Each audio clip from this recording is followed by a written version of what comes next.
هر لحظه که میکوشم در کار کنم تدبیر، رنج از پی رنج آید، زنجیر پی زنجیر. بعضی لحظه ها توی زندگی ما هست که نمیدونیم بودنمون موثرتره یا نبودنمون.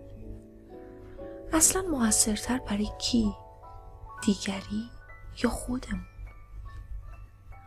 گاهی توی شرایطی قرار میگیریم که دلمون میخواد بمونیم، اما چشممون به اطرافمونه.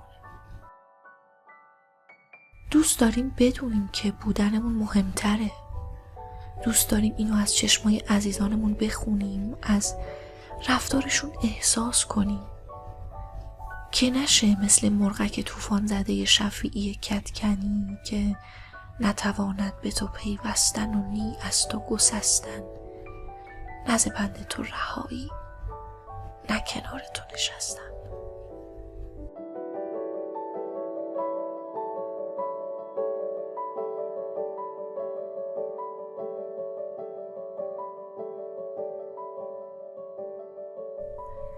اون لحظه است که به قول حسین وحدانی با دستی روی دستگیره در، یا گوشی به دست، یا چشم در چشم، مردد بین موندن و رفتن مردیم و ندونستیم باید بریم یا بمونیم.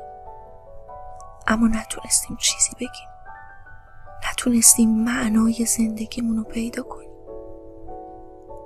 اون لحظه درست مثل کودکی بودیم که توی خونه خودش غریب بود، یا مثل کسی که زیر آوار بیمهری نفس بریده و نمیدونه این بار رو به دوش بکشه یا به روشونه خالی کنه. گاهیم با وجود همه تردیدی که داریم دست به هر کاری میزنیم، بعد شکست میخوریم و توی اون شکست و اشتباه دنبال درس میگردیم. یا اطرافمون رو پر میکنیم از افکار و آدمای بظاهر حامی و فعال و وقتی هیچ چیز طبق برنامه پیش نمیره، جای آشتی کردن و مهربون بودن با خودمون شروع به سرزنش و مقایسه میکنیم. سوال اینجاست، اصلا همیشه میشه سر به تردید سپرد؟ وقتی رابطه هامون، داستان هامون، آدمای زندگیمون با قسمت‌های تاریکشون گره میخورن، اونجا که نه آگاهی هست و نه امید، همونجا که نمیدونیم باید به اعلانهای آسمانی اعتماد کنیم یا همچنان به رشته‌های تعهد چنگ بندازیم و وفادار بمونیم، همون جایی که همه باورامون همونقدر مسیرمون رو روشن میکنن که چشم بند، اینجا همون جاییه که به قول شکسپیر تردیدها به ما خیانت میکنن تا به اون چیزی که لیاقتش رو داریم نرسیم.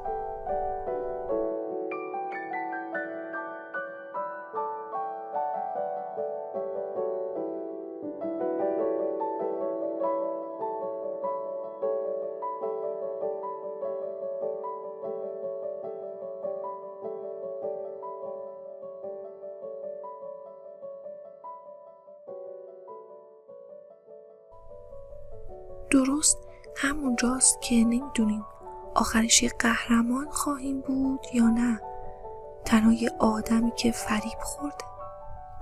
شاید اینجاست که باید به درون خودمون رجوع کنیم. داشتم فکر میکردم درون ما تنها گذرگاهیه که میتونه یاری رسانمون باشه. انگاری فقط با سفر به درونمون میتونیم به این هستی چنگ بندازیم و دیگه توی اون لحظه با همه چیز احساس یگانگی عمیق کنیم، مثل اونجا که مولانا میگه قدم از خانه به در نه، همگان را به سفر بر، سفر راه نهان کن، سفر از جسم به جان کن.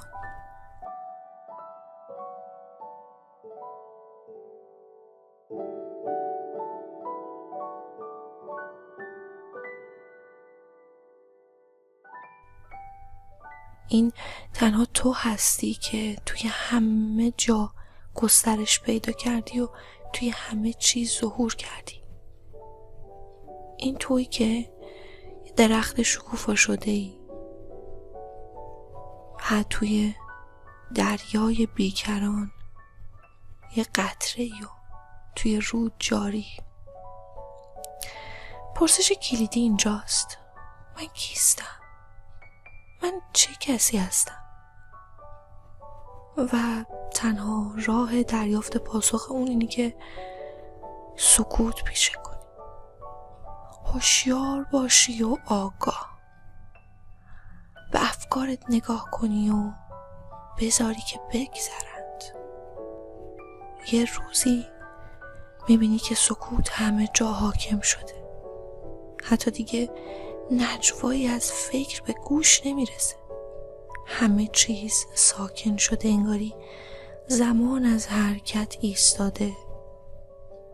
و توی اون لحظه است که از خواب چند ساله بیدار میشیم، از چنگال کابوس رهایی پیدا میکنیم.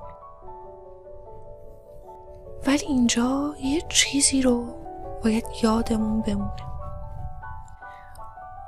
تنها و فقط اون چیزی که تو میدونی ارزشمنده و اون چیزی که میدونی هرگز از دست نمیدی.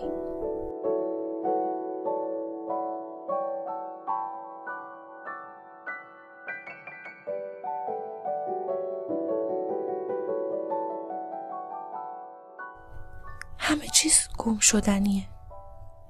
هر چیزی که مجبور به حفظ اونی نمیتونه ارزشمند باشه، چون گم شدنیه. اینجوری چیزی به اون معناست که ثمره تجربه تو نیست. همه چیزای گم شدنی مال ما نیستن. تا حالا فکر کردین کدوم فکر ماست که واقعا به ما تعلق داره؟ انگاری همه چیز توی این دنیا عاریه است، منشأ دیگه ای دارن، یا بقیه این فکرها رو تو ذهن ما هم باشتن، یا حتی خودمون احمقانه اونا رو انبار کردیم اما هیچ کدوم مال ما نیستن. انگاری باید از نو شروع کنیم، یه لوح پاک باشیم، عاری از هر تعصبی. اون وقت شاید واقعا بفهمیم که حقیقت چیه. و وقتی حقیقت رو پیدا کردیم دیگه حیرت نکنیم،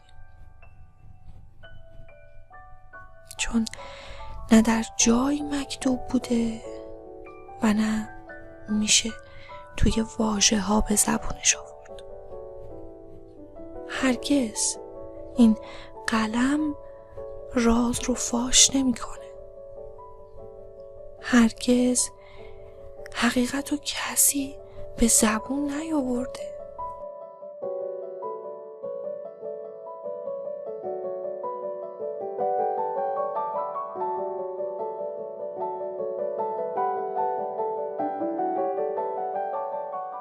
ذهن ما همیشه میپرسه که چرا؟ برای چی؟ و اگه جوابی براش پیدا نکنیم کم کم اون پرسش رو از دست میده. اینجوریه که عشق اندازه خودش رو از دست میده. راستی منظور از عشق چیه؟ آدمو به کجا میکشونه؟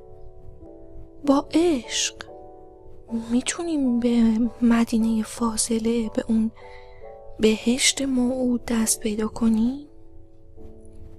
البته با این منطق به گمونم که نه، پوچه و بی‌معنا. هدف از زیبایی چیه؟ غروبو میبینی؟ غرق در شور میشی که چقدر زیباست. خب هر ابلهی هم میتونه بپرسه مگه این غروب چه معنای خاصی داره؟